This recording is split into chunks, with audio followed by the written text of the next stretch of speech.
संग्रह में बच्चे कंफ्यूज होंगे, सर अभी थोड़ी देर पहले बोले इंग्लिश का क्लास होगा। जी हाँ, मैं बोला था पर सर के अभी थोड़ा सा वो थके हुए हैं तो इसलिए अभी नहीं ले पाएंगे वो क्लास, तो फिर मैं सोचा मैं आ जाता हूँ फटाफट से एकदम। चलो तो आज हम लोग कर लेते हैं इंपॉर्टेंट सेशन। जैसा कि मैं आपको बता दूं कि हम लोग पिछले लेक्चर में कड़बक, तुलसीदास जी का पद और सूरदास जी का पद कंप्लीट कर रखे हैं। तो आज के सेशन में बच्चों को बहुत दिनों से डिमांड थी कि सर जो चैप्टर हो गया उसका फिर क्या कर लिया जाए, उसका ऑब्जेक्टिव कर लिया जाए। ठीक है, ऑब्जेक्टिव कर लिया जाए। तो बच्चों एक बार सबको ही बता दो कि क्या आप मेरी आवाज को अच्छे से सुन पा रहे हो, यस और नो? मेरी आवाज सुन पा रहे हो? यस, बहुत ही बढ़िया, थैंक यू सो मच। आज जो चैप्टर वाइज हम चाहते ना तो तीनों चैप्टर का एक में ऑब्जेक्टिव करवा देते, फिर मुझे लगा कि नहीं बच्चों को फिर प्रॉब्लम इसलिए होगा कि सर्च करेंगे कड़बक चैप्टर ऑब्जेक्टिव साइंस संग्रह, तो फिर आपको यही मिल जाएगा, अलग अलग ही रहेगा। ठीक है ना। तो आज का सेशन बहुत ही शानदार होने वाला है, जो इंपॉर्टेंट सेलेक्टेड क्वेश्चन है कड़बक चैप्टर से, जो कि कई बार एग्जाम में पूछे जा चुके हैं या फिर फाइनली उनके पूछे जाने की बहुत संभावनाएं होती है। तो आज हम उस क्वेश्चन को करेंगे। आप सब हमारे साथ रहना अंत तक और देखना, इतने अच्छे से समझाने के बाद कितने बच्चे सही कर पा रहे हैं ये जानना बहुत ही ज्यादा इंपॉर्टेंट है। ये बहुत ही ज्यादा इंपॉर्टेंट है दोस्तों। और पसीना बहुत आ रहा है, गर्मी भी बहुत है ना। तब तक आप सब वीडियो को एक बार जम के शेयर कर देंगे, शेयर कर दीजिए और एक बार सबको लाइक कर दीजिए वीडियो को। फिर हम लोग शुरुआत करते हैं। ठीक है, चलिए बच्चे सब कोई प्लीज एक बार वीडियो को, सारी कोई अगर आप मेरे प्यारे दोस्त हो, प्यारे मित्र हो, तो प्लीज एक बार वीडियो को आप लाइक कर देंगे। और फिर फाइनली हम लोग शुरू करने जा रहे हैं कड़बक चैप्टर, जो कि मलिक मोहम्मद जायसी जी के द्वारा लिखा गया था। मलिक मोहम्मद जायसी जी एक सूफी कवि थे और इनके पिताजी का नाम था मलिक शेख ममरेज। ठीक है ना। जो इनका 1492 में लगभग माना जाता है कि इनका जन्म हुआ अनुमानतः, और 1548 में अनुमानतः इनकी मृत्यु हुई। ये उत्तर प्रदेश के रहने वाले थे, कब्र के अमेठी जायस गांव में इनका जन्म हुआ था। इनके द्वारा जो लेखनी है पद्मावत, अखरावट, आखिरी कलाम, चित्ररेखा, कहरनामा, मसलनामा, ये इनकी महत्वपूर्ण लेखनी है। तो finally thank you so much. Sir chemistry class हुआ है अभी, तो थोड़ी देर पहले हम लोग 8:15 में केमिस्ट्री किए हैं, इलेक्ट्रोकेमिस्ट्री खत्म भी कर लिए। चलो आप सब रेडी हो? Yes, ready. चलो जी, तो आपके सामने स्क्रीन पे अभी क्वेश्चन दिखेगा, थोड़ी देर में ही दिखेगा। यस, हाँ आ जाओ क्वेश्चन, आ जाओ आ जाओ आ जाओ। ये आ गया। चलो जी, कड़बक चैप्टर का वस्तुनिष्ठ सबसे पहला प्रश्न जो बच्चों आपको दिख रहा है कि कड़बक, कड़बक कहां से लिया गया है? कहां से लिया गया है बताइए? आखिरी कलाम से, अखरावट से, मधुमालती से, पद्मावत से, कहां से यह लिया गया है? क्वेश्चन सबसे पहला आपके सामने है स्क्रीन पर। सारे कोई प्लीज एक बार बताएंगे फटाफट से। Yes, thank you so much sir, thank you thank you. हम तो सिर्फ आपके लिए हैं, हम तो सिर्फ आपके लिए हैं साहब, कभी अपना दिल भी हमें दे दिया करें। वो कैसे? वही बस, अब वीडियो को शेयर करके, चैनल को सब्सक्राइब करके, तभी तो फिर हम आपके लिए खूब दिल जोर जी जान लगा देंगे आपके लिए, है ना। चलिए इसका बच्चे डी लगा रहे हैं, बहुत ही बढ़िया, पद्मावत से लिया गया। ध्यान रखेंगे बच्चे, पद्मावत इनके द्वारा लिखी थी, बहुत ही जबरदस्त ग्रंथ है। ठीक है ना, जिसकी भाषा अवधी भाषा थी। कौन सी भाषा थी? अवधी भाषा, ध्यान रखेंगे।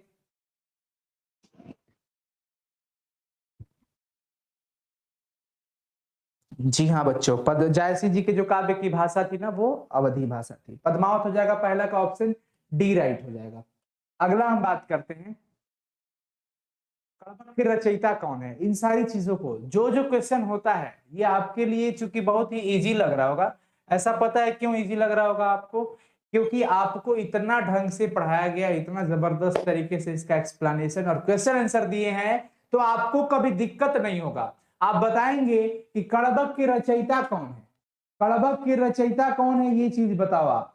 सूरदास, कबीरदास, जायसी या फिर तुलसीदास? कितने बच्चे सही कर पा रहे हैं? आज का सेशन जबरदस्त है, शानदार है। सब कोई प्लीज, वीडियो लाइक नहीं करते हैं आप लोग, यहीं पे दिल टूट जाता है। कड़बक के रचयिता जायसी जी, बहुत ही बढ़िया। इनका नाम था मलिक मोहम्मद जायसी, मलिक मोहम्मद जायसी, ध्यान रखिएगा। पूरा नाम था मलिक मोहम्मद जायसी, मलिक मोहम्मद जायसी। ध्यान रखेंगे, जो कि कड़बक पाठ के ये रचयिता है। कड़बक कविता जो है वे काव्य है, इसकी ये रचना करने वाले हैं। तो फाइनली सी हो जाएगा सेकंड नंबर का। थर्ड नंबर की बात करते हैं, क्वेश्चन नंबर थर्ड, कि जायसी रचित पद्मावत की भाषा क्या है? बताइए सब कोई, जायसी रचित पद्मावत की भाषा क्या है? बताइए, जायसी रचित पद्मावत की भाषा क्या है?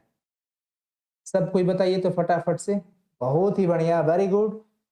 चलो,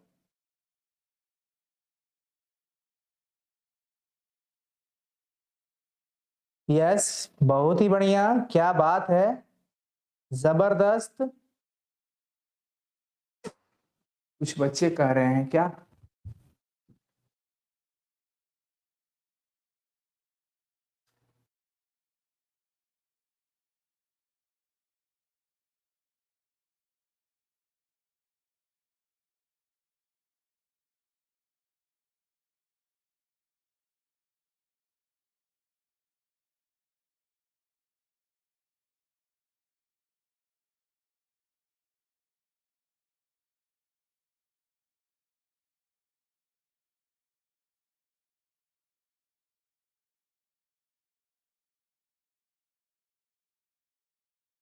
बहुत ही बढ़िया, चलो बता दो सब।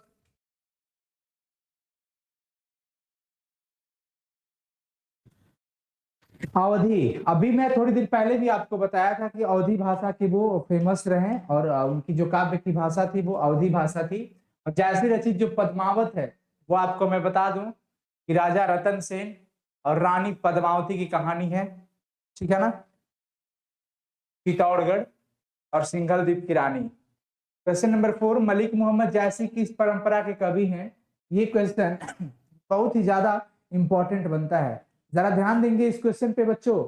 साथियों, इस क्वेश्चन को जरा ध्यान देंगे, बताएंगे सब कोई फटाफट से दोस्तों, चीजें बहुत इंपॉर्टेंट है, शानदार है।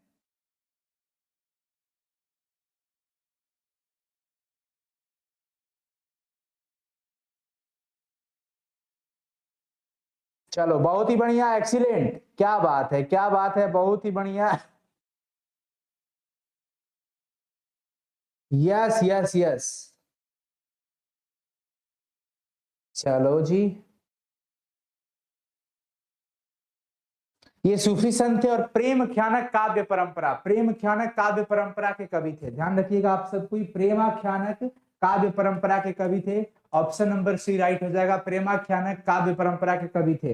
इनके आने के बाद तो समझिए तहलका मच गया था। क्वेश्चन नंबर 5, जायसी ने अपनी आंख की उपमा किससे की है? जरा जल्दी से तेजी से बताओ सब कोई, और कमेंट तो लास्ट में करना, जब लास्ट हो जाएगा ना उसके बाद बताना सब कि कितना आपने सही किया। प्लीज वीडियो को लाइक करते रहेंगे दोस्त। जायसी ने अपनी आंख की उपमा किससे की है? कमल, कुमुद, सरोवर, दर्पण। बच्चे कितने लोग सही बता रहे हो, जल्दी से बताओ सर, प्लीज फटाफट से।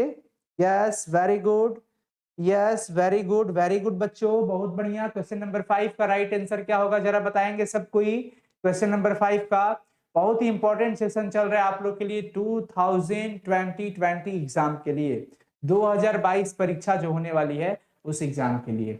बच्चे क्या बता रहे हैं? डी बता रहे हैं, बहुत ही बढ़िया, डी फॉर दर्पण हो जाएगा। दर्पण से जैसी ने अपने आंख की जो तुलना की है, उपमा दिए हैं, वो दर्पण की तरह स्वच्छ और निर्मल किए हैं, ठीक है ना। तो ऑप्शन फाइनली इसका क्या हो जाएगा दोस्तों? D four Dhanbad, D four Dhanbad. Question number 6 की बात कर लेते हैं। क्वेश्चन नंबर 6 है कि जायसी हिंदी साहित्य की किस काव्य धारा से जुड़े थे? जरा इस पे फोकस कीजिएगा, किस काव्य धारा से जुड़े थे? मैं अभी तुरंत आपको बताया और आप बताएंगे अब सही जवाब इसका क्या होगा। फटाफट से दोस्तों, बहुत ही इंपॉर्टेंट सेशन है। बस अभी की काव्य परंपरा में आपको बताया ना, प्रेमाख्यानक काव्य परंपरा से वो जुड़े थे। अब जरा इस क्वेश्चन को देखेंगे, उसी बात को थोड़ा घुमा करके पूछा गया है कि जायसी जी हिंदी साहित्य की किस काव्य धारा से जुड़े थे? ज्ञान मार्गी शाखा, प्रेम मार्गी शाखा, कृष्ण मार्गी शाखा, या सगुण भक्ति शाखा? क्या होगा राइट आंसर? प्लीज बच्चों एक बार लाइक भी तो कर दिया करो, इतना बेरहम कैसे हो सकते हो तुम। आज एक कविता लिखे थे हम, आप लोग के साथ शेयर भी किए थे ना टेलीग्राम पे। कोविड में बहुत सारे मित्रों को हम लोगों ने खोया, तो फिर कुछ ऐसे ही बैठ करके छोटा सा प्रयास रहा लिखने का, आप लोगों ने देखा भी होगा। प्रेम मार्गी शाखा, कौन सा? प्रेम मार्गी शाखा, ध्यान रखेंगे प्रेमाख्यानक थे, तो ये फाइनली राइट ऑप्शन इसका बी हो जाएगा। क्या हो जाएगा दोस्त? बी हो जाएगा। चले आगे क्वेश्चन नंबर 7। क्वेश्चन नंबर 7 है कि कौन सी कृति जायसी की नहीं है। क्वेश्चन पूछ रहा है कौन सी कृति जायसी की नहीं है, कौन सी कृति जायसी की नहीं है, जायसी जी के द्वारा कौन नहीं लिखा गया है, ये चीज हमें फाइनली बताना है मेरे प्यारे मित्रों। पद्मावत, अखरावत, आखिरी कलाम एंड मृगावती, कौन है जो इनके द्वारा नहीं लिखा गया है? बताओ सब, जल्दी से बताएंगे मेरे प्यारे दोस्तों, फटाफट से। यस, जल्दी से। रात 8:15 बजे से फिलहाल चल रहा है, और अगर 8:15 में नहीं हुआ तो समझना सुबह के 6 बजे होने लगा। ठीक है, तो इसमें क्या बच्चे लगा रहे हैं? डी, राइट, बहुत ही बढ़िया। मृगावती जो है वो इनके द्वारा नहीं लिखा गया है, ठीक है ना। पद्मावत, अखरावत, आखिरी कलाम, ये तीनों जो रचनाएं हैं, कृति है, ये जायसी जी की थी, बट मृगावती इनके द्वारा नहीं लिखा गया है। और शानदार बात है कि क्वेश्चन कर रहा है कि कौन सी कृति जायसी की नहीं है, तो हमें यही चुनना है। तो फाइनली राइट ऑप्शन हमारा क्या हो जाएगा? डी फॉर धनबाद की टिकट लो और निकल लो, लेकिन कोविड है मत जाना।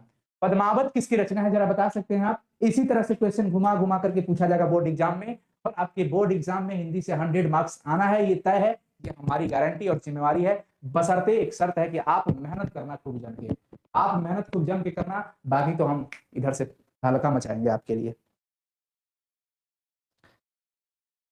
लाला साहब जी पूछ रहे हैं सर जी आप किस जिला से है? अरे जिला जवार छोड़ो मेरे प्यारे भाइयों, हम आपके घर से हैं, आपके भाई हैं, बस आपके दोस्त हैं, मित्र हैं, इतना समझिए। वैसे हम पटना में हैं, आरा जिला हमारा घर हुआ।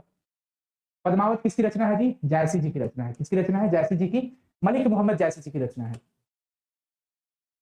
मलिक मोहम्मद जायसी कवि थे। अब बताओ, ये सबसे शानदार और अब तक की सबसे बड़ी खबर आ रही है कि ये क्वेश्चन कई बार बोर्ड एग्जाम्स में पूछे जा चुके हैं। तो देखते हैं कितने बच्चे लगा रहे हैं सही जवाब, और करो अपने उत्तर को लाओ।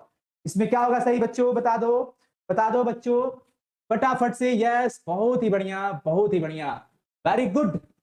मलिक मोहम्मद जायसी कवि थे, दुख के पीर के, कृष्ण प्रेम के, अष्टछाप के, प्रेम के पीर के। बताओ, देखते हैं कितने बच्चे बताते हैं। सर हम भी आरा से ही हैं। वेरी गुड अमन कुमार, हम सब तो दोस्त हैं, भाई हैं, जितने भी बच्चे देख रहे हैं।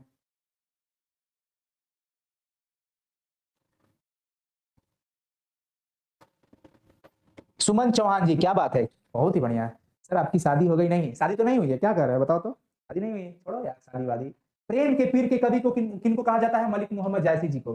देखिए, प्रेम के पीर घनानंद जी को भी कहा जाता है। पर क्लास 12 का जो चैप्टर है कड़बक, इसके अंदर पद्मावत से जो बातें निकल करके आती है, उसमें ये कहा गया है कि रानी पद्मावती और राजा रतन सेन के ये दुखों को, प्रेम में क्या पीड़ा होता है, उसको इन्होंने सहन किया और लिखा, उसको अनुभव किया और लिखा। खून की लेई से, रकत की लेई से इन्होंने लिखा है उसको, यानी कि इनको प्रेम के पीर का कवि कहा जाता है। दुख के पीर का नहीं होगा, कृष्ण प्रेम नहीं होगा, अष्टछाप नहीं होगा, सही जवाब प्रेम के पीर के कवि हो जाएगा। इसलिए फाइनली हमारा राइट ऑप्शन क्या हो जाएगा दोस्त? डी हो जाएगा। ठीक है, अगले क्वेश्चन की तरफ चलते हैं। एक एक चीजों को समझना भी तो है ना, जल्दी जल्दी आंसर मार के मत भागो। ठीक है, अगला क्वेश्चन है दोस्त, मलिक मोहम्मद जायसी, मलिक मोहम्मद जायसी की कविता कौन सी है? पुत्र वियोग, कड़बक, उषा, हारजी। थोड़ा समय तो हम आपको देंगे, 10 से 15 सेकंड या फिर फाइनली 30 सेकंड तो आपको देंगे, तभी तो आप ये कर पाओगे ना, पढ़ाई कर पाओगे। यस यस यस, बहुत अच्छे बच्चों। कड़बक, वेरी गुड। क्या हो जाएगा इसमें? कड़बक हो जाएगा। कड़बक इन्हीं के द्वारा लिखा गया है, तो फाइनली बी हो जाएगा सही जवाब, बी। कड़बक मलिक मोहम्मद जायसी जी के द्वारा लिखा गया है। ठीक है, 10 हो गया। 11 नंबर सवाल है कि जायसी का जन्म किस प्रदेश में हुआ था? जरा इस चीज को देखिएगा, यहां पर हो जाएगा।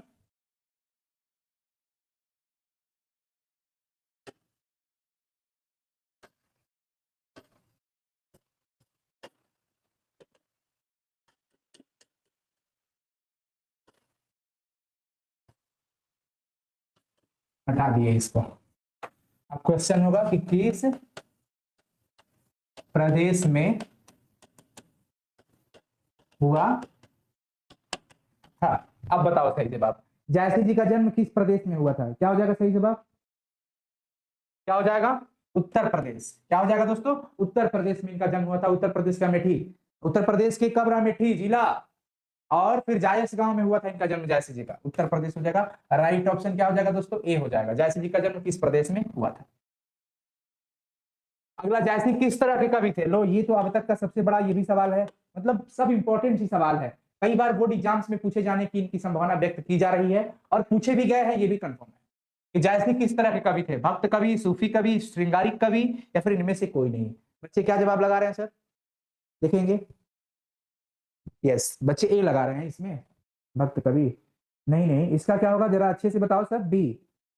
11 है नहीं, 12 का बताओ बच्चों, 12 का बी आने लगा, वेरी गुड, सूफी कवि हो जाएगा दोस्त, क्या हो जाएगा, सूफी कवि। राइट ऑप्शन आपका क्या हो जाएगा दोस्त, बी हो जाएगा, सूफी कवि। जायसी जी के पिताजी का क्या नाम था ये बताना है। अब आप बताओ, जबरदस्त क्वेश्चन है आपके सामने। जायसी जी के पिताजी का क्या नाम था, जरा बताएंगे सब कोई, जायसी जी के पिताजी का क्या नाम था। बहुत ही बढ़िया, क्या बात है, क्या बात है, बहुत बढ़िया। सर जी हम बक्सर जिला से हैं। बहुत अच्छा, बिहार के किसी भी कोने से हैं आप, या फिर हमारे भारत देश के किसी भी कोने से हैं, हम लोग एक मित्र हैं, भाई हैं। बस मन लगा करके पढ़ना है, अच्छे से ध्यान लगा करके। शेख ममरेज, शेख ममरेज नाम था, शेख ममरेज, या फिर मलिक राजे अशरफ, मलिक राजे अशरफ, ध्यान रखिएगा पिताजी का नाम था Sheikh Mamrez. Right option B. 14 number की जायसी जी थे क्या, जायसी जी क्या थे, धनवान थे, पहलवान थे, फकीर थे, या इनमें से कोई नहीं, ये पूछा गया क्वेश्चन है, बताएंगे आप सर। जायसी जी थे क्या धनवान, पहलवान, फकीर, या इनमें से कोई नहीं, बता दो सर, प्यारे साथियों बता दो सर, क्या जबरदस्त सवाल है। कल मैं बता दूं, अगर क्लास 12 की साइंस स्ट्रीम के बच्चे हैं तो कल रात को 8:15 ऑर्गेनिक केमिस्ट्री का स्पेशल सेशन लेकर के आऊंगा, जिसमें आपको बेसिक बहुत ही जबरदस्त बताऊंगा, कहां से शुरू करें और क्या क्या पता होना चाहिए, ठीक है। कल ऑर्गेनिक केमिस्ट्री का क्लास जरूर आप लोग ज्वाइन करें। इसमें क्या होगा बच्चों, फकीर हो जाएगा, बच्चों ने लगा दिया है, मैं देख रहा हूँ सामने ऑप्शन, वहां पे भी देख रहे हैं और यहाँ पे भी देख रहे हैं, यहाँ पे सी। सर नेट स्लो है, अच्छा तो एक बार रिफ्रेश कर लेंगे आप। 50 नंबर सवाल है दोस्त, जायसी के काव्य का मुख्य रस क्या है, मुख्य रस पूछा जा रहा है। जायसी जी के काव्य का मुख्य रस क्या होगा, बताओ सर। मुख्य रस, वात्सल्य रस, श्रृंगार रस, वीर रस, या इनमें से कोई नहीं, क्या होगा बच्चों, बता दो सर। बहुत ही बढ़िया, कमाल कमाल कर दो सर। जितने बच्चे देख रहे हैं उतने लाइक अभी तक नहीं पहुंचे, क्या मतलब, कुछ बच्चों को हमसे परेशानी है क्या, और कुछ तो मतलब ये होता है ना कि वो अभी पूरा वीडियो देखे ही नहीं और फिर स्टार्ट भी नहीं हुआ, अभी शेड्यूल नहीं लगा, तब तक वो डिसलाइक करके निकल लेते हैं। चलो धन्य है प्रभु, आपको बहुत बहुत शुक्रिया, क्योंकि आप ही वो ऐसे लोग होते हैं जो हम लोगों को बहुत ज्यादा मोटिवेट करते हैं काम करवाने के लिए, ठीक है ना। आपकी नापसंद ही हमारे अंदर और जुनून भरता है। अब इसका मतलब ये नहीं कि अब सारे नापसंद करते रहना कि और सर के अंदर जुनून लाओ और लाओ, मत करना ऐसे, डिमोटिवेशन। जैसे कि काव्य का मुख्य रस श्रृंगार रस, क्या होगा दोस्तों, श्रृंगार रस, ध्यान रखिएगा। 5 नंबर का राइट ऑप्शन, 5 थोड़ी है, कितना नंबर है, 15 है ना, उसको लगा 5 है, 15, वेरी गुड। श्रृंगार रस हो जाएगा, क्या हो जाएगा दोस्त, श्रृंगार रस, राइट ऑप्शन भी हो जाएगा। चलो फटाफट से करते हैं अगला क्वेश्चन, क्योंकि लाइव सेशन है इसीलिए आप लोग से थोड़ा बात विचार भी हो जाता है। वीडियो अपलोड तो हमारा इसमें कई सारा होगा कड़बक का, आप देख सकते हैं, अब सर्च करोगे तो सबसे पहले टॉप पे वही मिलेगा आपको। जायसी ने रत्नसेन तथा पद्मावती की कथा को किस प्रकार जोड़ा, देखिए तो जबरदस्त सेशन है ना आपका, जबरदस्त सवाल भी आ गया। एक बार सब कोई जम के शेयर कर दो, 1000 बच्चे को लाइव पहुंचा दो, तो देखते हैं कितने बच्चों में दम है कि आज 1000 बच्चे कर देंगे। जायसी ने रत्नसेन तथा पद्मावती की कथा को किस प्रकार जोड़ा है, किस प्रकार जोड़ा है, बताओ सर।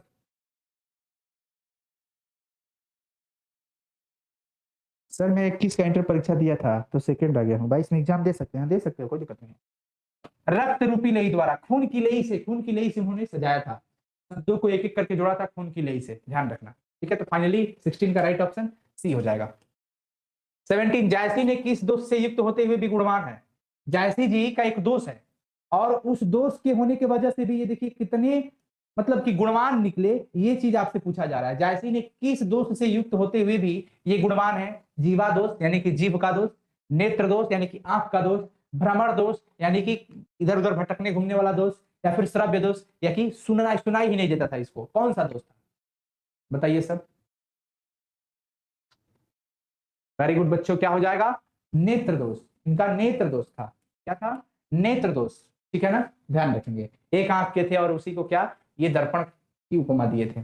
जायसी का किस प्रकार गंभीर एवं व्यापक है, जायसी का काव्य किस प्रकार गंभीर एवं व्यापक है, किस प्रकार, सरोवर की तरह, कुएं की तरह, समुद्र की तरह, या नदी की तरह। देखिए चैप्टर के अंदर जब हम आपको एक्सप्लेनेशन पढ़ाए थे तो उसके अंदर हम आपको बहुत सारी बातें बताए थे दोस्त, कि आप अगर उसको अच्छे से सुन लो तो फिर एक भी क्वेश्चन ऐसा नहीं है जो छूटेगा आपसे, कभी नहीं छूट सकता, ध्यान रखेंगे। समुद्र की भांति कहा गया है। किसकी भांति? समुद्र की भांति, समुद्र की तरह। समुद्र का पानी खारा है फिर भी इतना अपार और असूझ है, उसी प्रकार हम भी, हमारा आंख भी वही है। ये अपना जो काव्य के बारे में कहते हैं ना, अपने आप को भी कहते हैं, समुद्र से तुलना भी किए थे लेखक, और लेखक की जो काव्य होती है समुद्र की भांति बहुत ही ज्यादा गंभीर है, और बहुत ही, जैसे समुद्र विशाल होता है, व्यापक होता है, उसी प्रकार इनका काव्य भी व्यापक है। तो फाइनली 18 का राइट ऑप्शन क्या हो जाएगा दोस्त?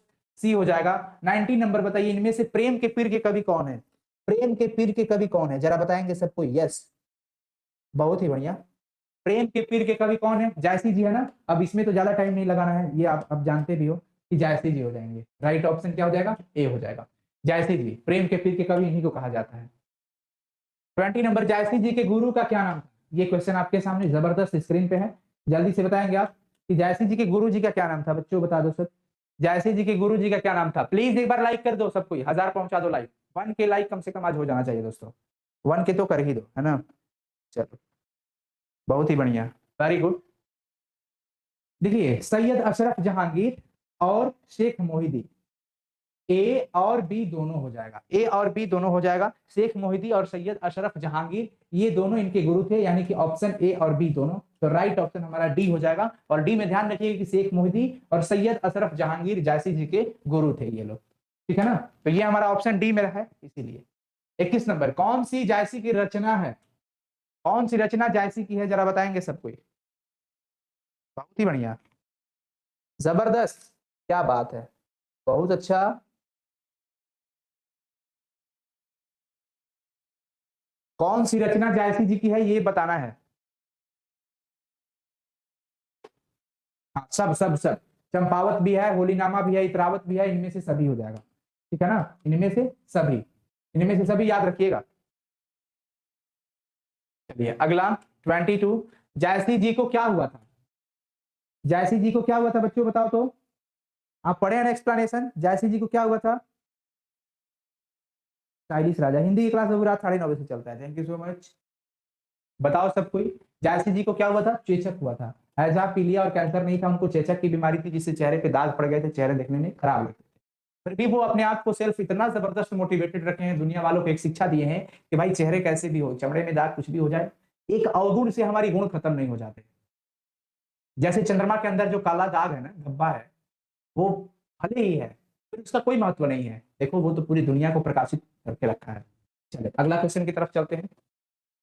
जायसी जी का निधन हुआ था कब? अनुमानतः बताएंगे सबको, कब उनका निधन हुआ था? जायसी जी का निधन कब हुआ था, जरा बताएंगे सब बच्चे। जायसी जी का निधन कब हुआ था? अनुमानतः 1548, हम बताए थे ना शुरू में ही, आपको बताया था अनुमानतः कब हुआ था?